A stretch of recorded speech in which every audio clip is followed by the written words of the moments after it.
स्वयंपाकघरातील 20 टिप्स आणि tricks. Number 1. गाईचे दूध फाटल्यानंतर त्यातून निघालेले पाणी टाकून देऊ नका.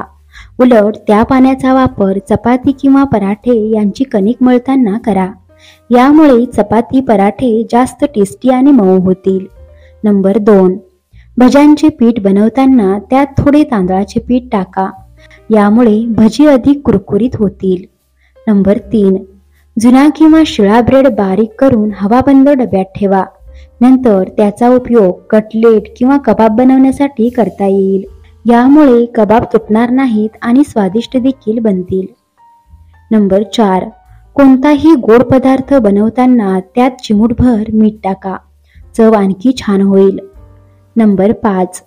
भात शिजवताना त्या पाण्यात 1 चमचा तूप आणि लिंबाच्या रसाचे काही थेंब टाका. यामुळे तांदूळ फुलून पूर्ण पांढरा होईल. नंबर 6. कोणत्याही ग्रेव्हीची चव वाढवण्यासाठी कांदे तळताना अर्धा चमचा साखर घाला. साखर कॅरमलाइज होईल आणि ग्रेव्हीला चांगला रंग आणि चव देईल. नंबर 7. पुरी लाटून घ्या आणि तळण्यापूर्वी 10 मिनिटे फ्रीजमध्ये ठेवा, जेणेकरून तळताना जास्त तेल शोषून घेणार नाही. नंबर 8. हलव्यासाठी रवा भाजताना त्यात अर्धा चमचा बेसन टाका. हलव्याची चव दुप्पट होईल. नंबर 9. परफेक्ट फ्रेंच फ्राईज करण्यासाठी बटाटे कापून घ्या आणि पाण्यात 2 ते 3 मिनिटे उकळा. त्यांना पाण्यातून काढून किचन रुमाल किंवा टिश्यू पेपरवर पसरवा, जेणेकरून त्यांचे सर्व पाणी सुकून जाईल. आता ते काप कॉर्नफ्लोअरमध्ये मिक्स करा आणि झिपलॉक बॅग किंवा एअरटाईट कंटेनरमध्ये बंद करून फ्रीजमध्ये ठेवा. गरज पडल्यास बाहेर काढून लगेच तळून घ्या. नंबर 10. प्लेन मेयोनीजमध्ये हिरवी चटणी किंवा टोमॅटो चिली सॉस किंवा बारीक चिरलेली कोथिंबीर, पुदिना मिक्स करून नवीन चवीनुसार डीप तयार करा किंवा स्प्रेड तयार करा. नंबर 11.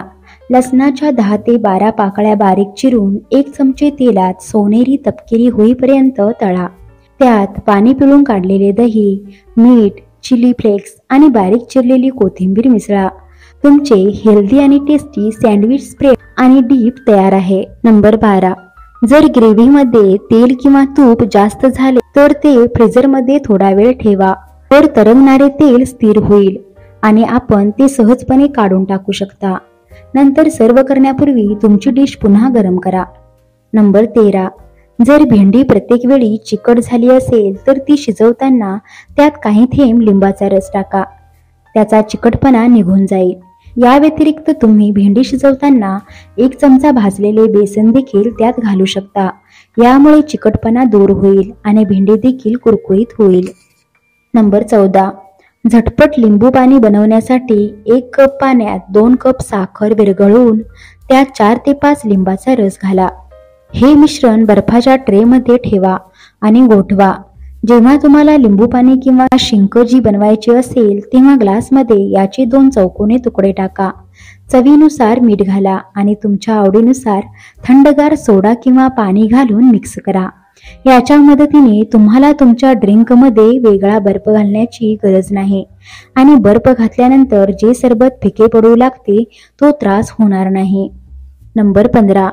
कोणत्याही प्रकारची क्रीमी आणि भरपूर ग्रेव्ही असलेली डिश बनवण्यासाठी कांदा, टोमॅटो, आले, लसूण आणि काही काजूचे तुकडे पाण्यात 5 ते 7 मिनिटे उकळा.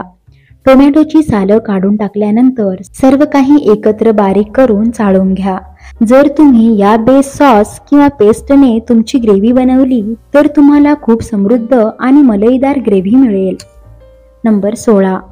ऑमलेट बनवण्यासाठी अंडी फेटताना त्यात 2 चमचे दूध घाला. यामुळे ऑमलेट मऊ आणि फ्लफी होईल. नंबर 17. मलईमधून जास्तीत जास्त तूप काढण्यासाठी त्यात बर्फ घालून मिक्सरमध्ये हलवा. यामुळे सर्व लोणी वेगळे होऊन वर येईल आणि मठ्ठा तळाशी राहील. याचा वापर तुम्ही कढी किंवा रवा इडलीचे बॅटर बनवण्यासाठी करू शकता. नंबर 18. झटपट कुरकुरीत बटाटा चिप्स बनवण्यासाठी बटाट्याचे पातळ काप करून बर्फाच्या पाण्यात थोडा वेळ ठेवा आणि नंतर तळून घ्या. नंबर 19. अंड्याशिवाय मऊ आणि फ्लफी केक बनवण्यासाठी पिकलेले केळे आणि दही घालून केकचे बॅटर बनवा. नंबर 20. भोपळ्याचा कोफ्ता किंवा हलवा बनवण्यासाठी पीठ किसून झाल्यावर बाहेर पडणाऱ्या पाण्याने ते मळून घ्या. यामुळे पराठे मऊ आणि चविष्ट तर होतीलच, शिवाय आरोग्यदायीही होतील. मित्रांनो, व्हिडिओ आवडल्यास व्हिडिओला लाईक करा, शेअर करा आणि सबस्क्राईब करा. धन्यवाद.